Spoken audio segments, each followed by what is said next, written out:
अस्सलाम वालेकुम and welcome back students. जैसा कि मैंने बोला था कि कल दोबारा से फ़ौरन मैं नेक्स्ट लेक्चर भी दे दूंगा। सो आज हम अपना चैप्टर नंबर 4 स्टार्ट कर रहे हैं। ठीक है, और मैं थोड़ी सी चीज़ें आपको याद करवा दूँ। मैंने आपको बताया था कि इस चैप्टर में से एक एमसीक्यूज आएगा, इस चैप्टर में से 2 शॉर्ट क्वेश्चन आएंगे और एक लॉन्ग क्वेश्चन आएगा। एमसीक्यूज 1 मार्क्स का होगा, शॉर्ट क्वेश्चन 2-2 मार्क्स के होंगे तो 4 मार्क्स हो जाएंगे और लॉन्ग क्वेश्चन 4 मार्क्स का होगा। तो इस तरह 9 मार्क्स है हमारे बोर्ड के पेपर के अंदर, जिनको हमने अपने जहन में रखना है और जिसके लिए हम इसकी सारी प्रैक्टिस करेंगे। मैं आपके साथ 4 एक्सरसाइजेस शेयर कर चुका हूँ। मैंने 4.1 एक्सरसाइज शेयर की, 4.2 एक्सरसाइज, 4.3, 4.4। ठीक है, तो अभी 4.1 के जितने भी क्वेश्चन हैं वो सारे के सारे लीनियर फैक्टर हैं। ठीक है, जबकि जो और नॉन रिपीटेड है। ठीक है, 4.2 के भी जो फैक्टर हैं वो लीनियर ही हैं, मगर वो रिपीटेड फैक्टर है। ठीक है, इसी तरह 4.3 के अंदर 2 किस्म के फैक्टर आ जाते हैं, लीनियर भी होता है और क्वाड्रेटिक भी होता है। एंड क्वाड्रेटिक क्वाड में लिख दूंगा, ठीक है सिर्फ। और 4.4 के अंदर मेरे पास रिपीटेड क्वाड्रेटिक आ जाते हैं। ठीक है, इसके अंदर लीनियर भी है कुछ क्वेश्चन में, मगर जो मेजर इसकी प्रॉपर्टी है 4.4 एक्सरसाइज की वो रिपीटेड क्वाड्रेटिक फैक्टर्स हैं। सो फैक्टर मैंने आपको बताया था कि फैक्टर अलजेब्रा के अंदर हमारे पास वो पॉलिनोमियल होती है जिसकी लोएस्ट डिग्री जो उनसे है वो 1 होती है। ठीक है, तो जब हमारे पास किसी भी फैक्टर में x की पावर 1 हो जाती है, ठीक है, और उसमें से हम कोई भी जो अपना कांस्टेंट है कॉमन नहीं ले पाते, ठीक है, तो वो हमारे पास सबसे छोटे से छोटा फैक्टर होता है। नेक्स्ट चीज़ जो मैं इस चैप्टर के स्टार्ट में आपको बता रहा था, अगर आपको लगता है कि किसी भी पॉलिनोमियल जो आपको क्वेश्चन के अंदर दी गई है इसकी फैक्टराइजेशन हो सकती है तो आप पहले कर लिया करोगे। ऐसे क्वेश्चन एक्सरसाइज 4.1 के अंदर भी है, 4.2 के अंदर भी है। हाँ, 4.3 के अंदर लास्ट 2 क्वेश्चन है वो x³ + 1 वाला, ठीक है, तो उसके अंदर भी ज़ाहिर है आप लोग फिर यही वाला प्रोसेस दोहराते हैं। 4.4 के अंदर कोई ऐसा क्वेश्चन नहीं है जिसके अंदर हमें फैक्टराइजेशन का प्रोसेस करना पड़े। नेक्स्ट डिवीजन वाला है, तो लास्ट लेक्चर के अंदर मैं आपके साथ डिवीजन का प्रोसेस जो सा है वो शेयर भी किया है। उम्मीद है वो आपको समझ में आया होगा। तो अगर अभी भी किसी बच्चे को प्रॉब्लम है, ठीक है, तो हम इसको और आप लोग मुझे अपने क्वेश्चन ऑडियो की सूरत में भेज देना, तो फिर उनके ऊपर हम एक और लेक्चर छोटा सा बना लेंगे 15-20 मिनट का। ठीक है, तो उसको फिर फर्दर हम कर लेंगे, क्योंकि ज़ाहिर है अब आपने देखा होगा कि अगर हमने प्रॉपर को प्रॉपर फ्रैक्शन के अंदर कन्वर्ट करना है तो डिवीजन एक एसेंशियल चीज़ आ जाती है जिसको हमें ज़रूर सीखना चाहिए। ठीक है, तो अगर आपने 8 क्लास में इसको नहीं सीखा होगा तो कोई बात नहीं, हम अभी इसको प्रैक्टिस आप लोग करोगे तो ये आपको अच्छे तरीके से आ जाएगी। तो अगर हम फर्दर मूव करते हैं, जो हम एक्सरसाइज सॉल्व कर रहे थे लास्ट टाइम, मैंने आपके साथ प्रॉपर फ्रैक्शन को शेयर किया था। आज हमारे पास 2 क्वेश्चन है इम्प्रॉपर फ्रैक्शन के। क्वेश्चन नंबर 5 है, क्वेश्चन नंबर 6 है, तो दोनों में से एक मैं कर दूंगा। तो मुझे जो क्वेश्चन नंबर 5 मैं कर देता हूँ, 6 तुम लोग खुद कर लेना। तो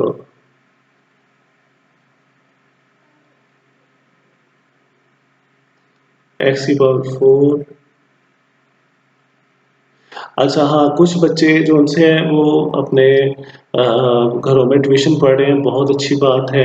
ठीक है, मैं लास्ट टाइम भी शेयर कर रहा था, बेटा जब आप कॉलेज आओगे तो कम से कम आपके पहले जो 6 चैप्टर्स हैं वो क्लियर होने चाहिए। चैप्टर नंबर 9 के थ्योरम्स क्लियर होने चाहिए, क्योंकि मेरी भी कोशिश यही होगी कि मैं ये जो सारा टाइम है इसके अंदर इन्हीं चीज़ों को कवर अप करूँ। It is improper fraction.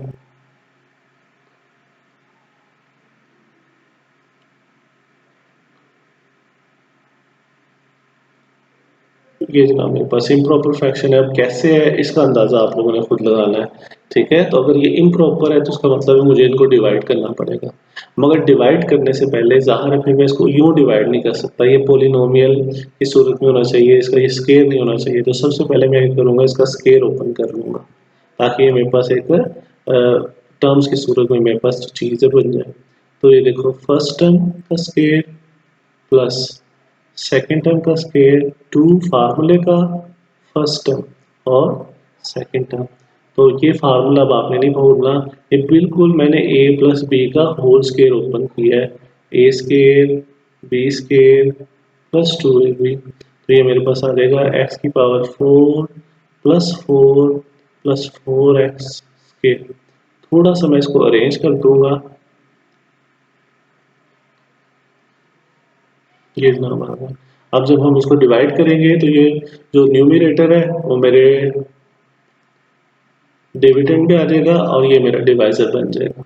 X की पावर 4 प्लस 4x प्लस 4। अब मैंने आपको डिवाइड वाला प्रोसेस जो मैंने कल समझाया था उसके अंदर मैंने आपको क्या बताया था, पहले वाली रकम को पहले हिस्से से कंपैरिजन करना है। अब देखो दोनों पावरें सेम है, कोई एक्स ऊपर लिखने की जरूरत नहीं है। और देखो इसके साथ भी 1 है और इसके साथ भी 1 है, तो इसका मतलब है फिर हमें 1 को 1 से ही मल्टीप्लाई करेंगे तो 1 आएगा। तो इसलिए देखो मैंने ऊपर 1 लिख दिया। तो अब हमने इसको 1 को इससे मल्टीप्लाई करके यहाँ पर लिख देना है। तो ज़ाहिर वो सारी की सारी रकमें सेम वैसे की वैसे ही आ जाएंगी, तो मुझे अलग मल्टीप्लाई का प्रोसेस करने की ज़रूरत नहीं है। हाँ साइन में चेंज करूँगा, माइनस माइनस ये दोनों काटे जाएंगे, यह देगा -4x² -4। अब जब मैं इसको यहाँ पे लिखूंगा देखो x की power 4 x² plus 2 whole square is equal to. अब जब मैं इक्वल टू लगाऊंगा तो सबसे पहले ऊपर 1 ये वाला प्लस अपना रिमाइंडर जो कि है -4x² -4, और उसके बाद मैं अपना डिवाइजर लिखूंगा। मगर डिवाइजर कहाँ से आया था, वो यहाँ से आया था, तो मैं वही वाली रकम दोबारा लिख दूंगा ताकि मुझे करने में आसानी हो।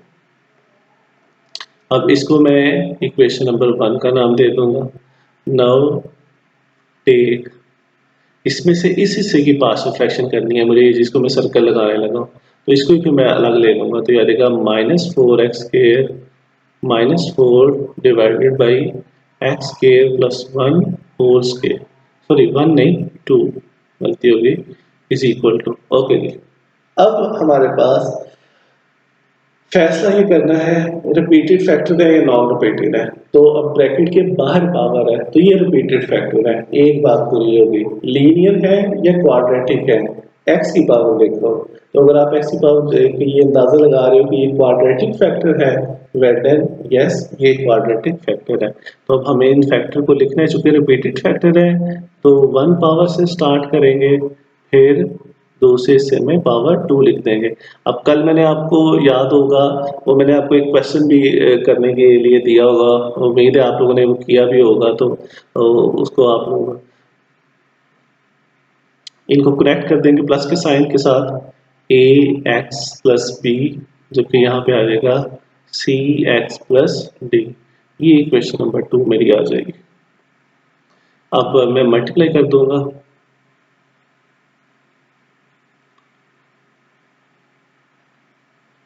x² plus 2 square both side और इक्वेशन 2। तो मेरे पास आ जाएगा -4x² -4 x² प्लस 2 होल का स्केयर मल्टीप्लाई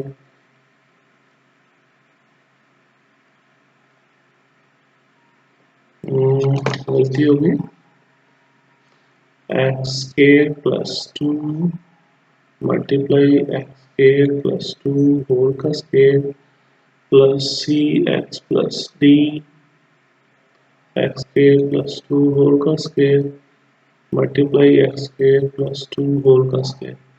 कट कट यहाँ से एक पावर काटी जाएगी तो ये भी पूरा का पूरा ही काटा जाएगा। तो यहाँ पे आ जाएगा -4x² -4। अब यहाँ पे 2 रखते हैं तो मैं ब्रैकेट यूज करूंगा और साथ में आ जाएगा x² प्लस 2 और यहाँ पे आ जाएगा सी एक्स प्लस डी। यहाँ पे कोई रकम बची नहीं है तो फिर मैं इसको ऐसे लिख दूंगा। अब मेरे पास जनाब आ जाएगा, इन दोनों को मुझे मल्टीप्लाई करना है तो मैं मल्टीप्लाई करूंगा। मगर सवाल ये पैदा होता है कि क्या हमें यहाँ पे जीरो मेथड नहीं अप्लाई करना चाहिए। सो इसका जवाब आप लोग मुझे ऑडियो की सूरत में सेंड करोगे। तो मेरे पास आ जाएगा ए एक्स, मैं कोई हाँ ना नहीं कह रहा, ठीक है। आप लोग खुद मुझे सब लोग इसका आंसर जो भी ये वीडियो देखोगे सेंड करना। ये मेरे पास आ जाएगा A X cube plus two A X B X के plus two B C X plus D. ये मेरे पास आ जाएगा minus four x square minus four. So अब हम इसके कोफिशिएंट्स को इक्वेट करेंगे तो सबसे बड़ी पावर मुझे थ्री नज़र आ रही है, तो मैं थ्री से ही स्टार्ट करूँगा। कोफिशिएंट ऑफ एक्स क्यूब, अब देखो इस साइड पे तो एक्स क्यूब है ही नहीं है, सो जीरो आएगा। इस साइड पे एक ही रकम एक्स क्यूब वाली है, ए वाली, बस ठीक है जनाब। कोफिशिएंट ऑफ एक्स के माइनस फोर इधर आएगा और इधर बी आ जाएगा, कोई दूसरी नहीं है।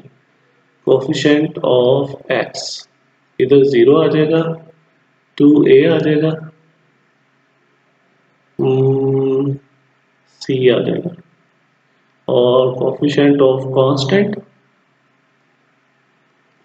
माइनस फोर आ जाएगा, टू बी आ जाएगा, प्लस डी आ जाएगा। तो ये मेरे पास कोफिशिएंट इक्वेट हो गए। तो देखो अब मेरा क्वेश्चन कितना छोटा सा हो गया। अब दो वैल्यू तो मुझे वैसी मिल गई हैं, ए की और बी की। तो इसको मैं इक्वेशन नंबर फिर वन का नाम और इसको टू का नाम दूंगा। यहाँ से फिर मैं अपनी सी की और डी की वैल्यू निकाल लूंगा। तो from equation one, 0 is equal to 2 into 0 plus c, तो 0 is equal to 0 plus c, तो c की वैल्यू जनाब हमारे पास आ गई 0। From equation 2, minus four is equal to 2 into minus four plus D, तो ये मल्टीप्लाई हो जाएगा, माइनस एट आ जाएगा प्लस डी आ जाएगा, माइनस एट इक्वल के दूसरी साइड पे चला जाएगा, प्लस एट हो जाएगा। तो four is equal to D. ये ले जनाब मेरे पास सारी की सारी वैल्यू हो गई। अब सबसे पहले मैं इनको इक्वेशन नंबर टू के अंदर पुट करूंगा, फिर मैं इक्वेशन नंबर वन की तरफ जाऊंगा। तो जनाब मेरे पास आ गया minus four x square minus four by x square plus one whole का स्क्र इक्वल, तो ए की वैल्यू जीरो है, zero x minus four x square plus one plus zero x plus four x square plus one whole square. तो थोड़ा सा simplify करके लिखेंगे तो माइनस फोर आ जाएगा, एक्स स्क्र प्लस वन आ जाएगा, प्लस फोर आ जाएगा, x square plus one whole का स्क्र आ जाएगा। अब इक्वेशन नंबर मैं वन लिखूंगा। सो इक्वेशन वन बिकम्स, तो मेरे पास आ जाएगा। अच्छा मुझे याद है कल वाले क्वेश्चन में मैंने वो प्रॉपर आंसर नहीं लिखा था, ठीक है। तो वो आपने वो जरूर लिखना करना है, अगर मैं कहीं पे छोड़ दिया करूँगा तो। इक्वल वन, अब आगे मुझे ये विरासत में हिस्सा लिखना था मगर मैं तो इसकी पार्शियल फ्रैक्शन कर चुका हूँ। पहलेगा plus minus four x square plus one plus, और यहाँ पे टू आएगा, मैं इसको पता नहीं कैसे रेस कर गया, फोर। तो ये मेरे पास आ जाएगा एक्स स्क्र प्लस वन का स्क्र।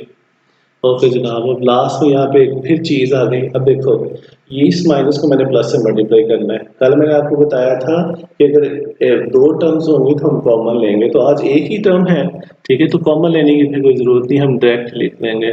तो ये minus four x square plus one, और ये मेरे पास आ जाएगा ना four x square plus one का होल स्क्र। सो अभी हम अपना आंसर लिखते हैं। तो the partial fraction of x power 4 x k plus 1 इस, अब मैं इसको नीचे लिख रहा हूँ, मेरे पास ऊपर जगह नहीं है, तो 1 माइनस 4 एक्स के प्लस 1 प्लस 4 एक्स के प्लस, ओ हो, देखो मैं गलती कितनी करता जा रहा हूँ, यहाँ पे 2 है तो मैं 1 लिख रहा हूँ, ये 2 आ गया, ठीक है। तो ये अब हमारे पास इसकी पार्शियल फ्रैक्शन आ गई, यही हमारा आंसर है, ठीक है। ओके, हमारा चैप्टर नंबर 4 यहाँ पे ख़त्म होता है। इस चैप्टर में और कुछ भी नहीं है, आप लोग इसकी प्रैक्टिस करना है, इसकी रिव्यू एक्सरसाइज करना है। डेफिनेशन में आपसे पहले डिस्कस कर चुका हूँ। अगर कोई आपको क्वेश्चन मुश्किल लगता है तो आप लोग उसको मुझसे आंसर पूछना। हाँ, शॉर्ट क्वेश्चंस में मैं यहाँ पे एक बता दूँ, अगर आपके पास आ जाए रिजॉल्व का वर्ड, तो इसका मतलब है कि आपने पूरे का पूरा क्वेश्चन सॉल्व करना है। और अगर आ जाए how can we make partial fraction,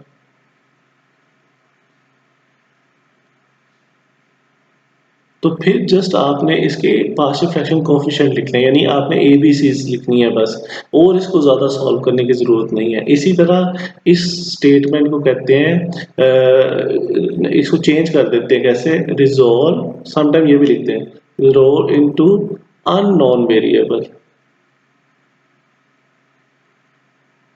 इसका इस लाइन का मतलब ये होता है कि जस्ट उसकी एबीसीज लिखो। तो ये नॉर्मली ये वाला हिस्सा जो सा है, ये हमारे शॉर्ट क्वेश्चन के अंदर ज़्यादा पूछा जाता है, शॉर्ट क्वेश्चन का हिस्सा ये ज़्यादा बनता है। अब चूंकि अब हमारा चैप्टर एंड हो गया है, तो अब मैं आपसे डिस्कस कर लेता हूँ कि हमारे क्वेश्चन, शॉर्ट क्वेश्चन किस किस तरह के आ सकते हैं, ठीक है। तो अब देखो, सबसे पहली ऑप्शन तो शॉर्ट क्वेश्चन की जो चूज होगी, पिक करेगा अगर हमारा एग्जामिनर, तो वो डेफिनेशन में से कोई ना कोई एक डेफिनेशन आपको दे देगा। अब सॉल्यूशन क्वेश्चन में आ जाते हैं, तो सॉल्यूशन क्वेश्चन में आपको ये चीज़ करने को कही जा सकती है, रिजॉल्व करने वाले क्वेश्चन भी आ सकते हैं, जैसे मैं लिख दूँ एक्स के -1, इसको रिजॉल्व करो, यानी छोटे छोटे क्वेश्चन, ठीक है, जो जल्दी से हल हो जाते हैं, ठीक है। या फिर वो होता है कि अगर बड़ा क्वेश्चन है तो वो लिख देंगे how can we make partial fraction of this, जैसे मैं यहाँ पे एक क्वेश्चन लिखने लगा, और अगर आप करना चाहो तो आप इसको कर भी सकते हो। तो इसकी पार्शियल फ्रैक्शन कैसे करेंगे, ठीक है। तो how can we make partial fraction of, आगे जैसे मैंने ये चीज़ लिख दी है, ठीक है, ये सारी की सारी, आप लोग इसकी पार्शियल फ्रैक्शन, यानी इसकी बस आपने एबीसीज लिखनी है, बस बाकी वहीं पे काम खत्म करना है, यानी डिनोमिनेटर को मल्टीप्लाई भी नहीं करना। तीसरे टाइप का जो क्वेश्चन है वो आपका इम्प्रॉपर फ्रैक्शन को प्रॉपर फ्रैक्शन में कन्वर्ट करने वाला आता है, यानी डिवीजन वाला प्रोसेस, जो डिवीजन वाला प्रोसेस आपने सीखा है, ठीक है, वो आ जाता है, ठीक है। तो आप जनाब ये इम्प्रॉपर है, इसको प्रॉपर में कन्वर्ट कर दो, तो ये क्वेश्चन आ जाता है। इसी तरह चौथे टाइप का क्वेश्चन के अंदर आपको किसी न किसी एक कोफिशिएंट की वैल्यू निकालने को कहा जाता है। फॉर एग्जांपल देखो, जैसे मैं लिख दूं 3x+1 x+1 x+7 is equal to a, x+1 b, x+7, ये मैंने लिख लिया। अब मैं कहता हूँ इसमें से आप सिर्फ और सिर्फ a की वैल्यू निकालो, b की वैल्यू निकालने के लिए मुझे कोई मतलब नहीं है। तो अब आप कैसे फिर a की वैल्यू निकालोगे, उसके लिए आपके पास एक बहुत बड़ा हिंट है, a के नीचे जो फैक्टर है ना, इसके ऊपर आप जीरो मेथड अप्लाई कर दो, ठीक है, अगर लीनियर है तो, ठीक है। तो आपके पास डायरेक्ट ए की वैल्यू आएगी, तो ये आप चेक भी कर लेना, ठीक है। और जब आप बी के नीचे देखो, बी के नीचे कौन सा फैक्टर पड़ा हुआ है, x+7, तो जब आप x+7 को जीरो के इक्वल लेके पुट करोगे, ठीक है, तो आपके पास बी की वैल्यू निकलेगी। तो ये अब आप एक टेस्ट के तौर पे जरा प्रैक्टिस भी करना कि जो मैं बात कर रहा हूँ वो करेक्ट है या रॉन्ग है। सो उम्मीद है कि अगर आपके पास इसके बारे में अगर आप और कोई क्वेश्चन जहन में आता है तो आप लोग मुझसे पूछ लेना। आज जो नेक्स्ट अपने लेक्चर में मेरे पास 5 मिनट और हैं, तो मैं असल में आपसे ना डिस्कस करना चाह रहा था अपने बुक को, 2, 3, 4, 5, 6, 7, 8, 9,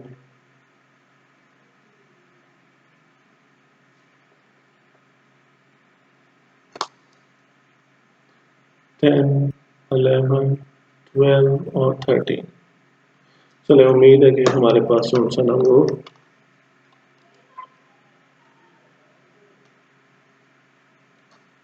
आ जाएगा।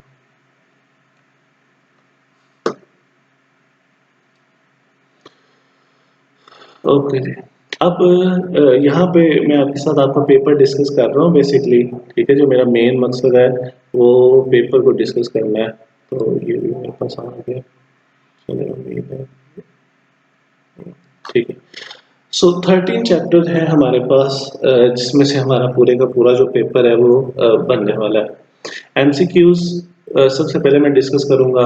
चैप्टर नंबर 1 में से एक एमसीक्यूज आएगा, 2 में से 2 एमसीक्यूज ले लेते हैं, 3 में से 1, 4 में से 1, 5 में से भी 1 एमसीक्यूज ले लेंगे, 6 में से अगेन 2 एमसीक्यूज ले लेंगे, 7 में से 1, 8 में से समटाइम एमसीक्यूज बनता है, समटाइम वो छोड़ देते हैं, ठीक है। तो मैं लिख भी देता हूँ मगर ब्रैकेट में, 9 में से 1, 10 में से 1, 11 में से 1, 12 में से समटाइम अगर 8 में से लेगा तो यहाँ पे 1 आएगा, नहीं तो फिर यहाँ पे 2 एमसीक्यूज आ जाएंगे और 13 में से हमारा एक एमसीक्यूज बन जाएगा।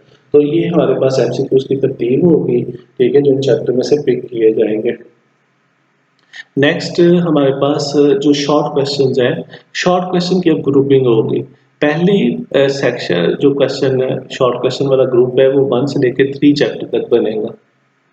अब ज़ाहिर है यहाँ पे 9 शॉर्ट क्वेश्चन आएंगे, वो भी मैं आगे एक्सप्लेन कर देता हूँ 9 कैसे बनेंगे। फिर दूसरा जो ग्रुप है वो 7 से लेकर 6 तक बनेगा, और तीसरा ग्रुप हमारे पास 7 से लेकर 13 तक बनेगा। अब इसमें से जो 9 शॉर्ट क्वेश्चन हैं, उनकी तरतीब फिर हमारे पास कुछ इस तरह से होगी। चैप्टर नंबर 3 में से 2 शॉर्ट क्वेश्चन लिए जाएंगे, ठीक है। सॉरी, नो नो, 2 नहीं, चैप्टर नंबर 3 में से 3 शॉर्ट क्वेश्चन लिए जाएंगे, और चैप्टर नंबर 2 में से 2 शॉर्ट क्वेश्चन लिए जाएंगे, जबकि चैप्टर नंबर 4 में से 4 शॉर्ट क्वेश्चन लिए जाएंगे। तो ये अब हमारा कॉम्बिनेशन होगा। इसी तरह नेक्स्ट अगर हम मूव करें चैप्टर नंबर 4 के ऊपर, तो वो अब हमारे पास चैप्टर नंबर 4 में से 2 शॉर्ट क्वेश्चन, चैप्टर नंबर 5 में से 4, और चैप्टर नंबर 6 में से 3 शॉर्ट क्वेश्चन। अच्छा, इसमें 6 और 5 का आगे पीछे होता रहता है, ठीक है, तो उसमें कोई मसला नहीं होगा हमारे पास। नेक्स्ट हमारे पास जो चैप्टर्स है 7 से लेकर 30 तक, तो चैप्टर नंबर 7 से 2 शॉर्ट क्वेश्चन लिए जाएंगे। फिर 8 से कभी क्वेश्चन लिया जाता है, कभी नहीं भी लिया जाता, ठीक है। तो मैं इसको लिख देता हूँ मगर ब्रैकेट के अंदर, ठीक है, मगर चूंकि ये कंफर्म नहीं होता, ठीक है, तो इसलिए फिर मैं भी कंफर्म नहीं बोलूँगा। सो 3,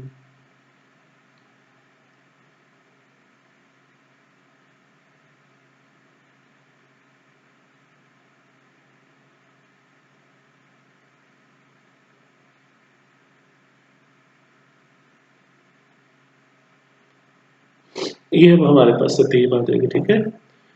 तो अब अगर यहाँ एमसीक्यू शॉर्ट क्वेश्चन पिक किया जाएगा तो ज़ाहिर है फिर इन्हीं किसी एक चैप्टर में से वो स्किप कर देगा। इवन यहाँ पे 3 शॉर्ट क्वेश्चन भी 7 में से उठाए जाते हैं, तो फिर यहाँ पे 1 शॉर्ट क्वेश्चन हो जाता है 12 में से और 13 में से।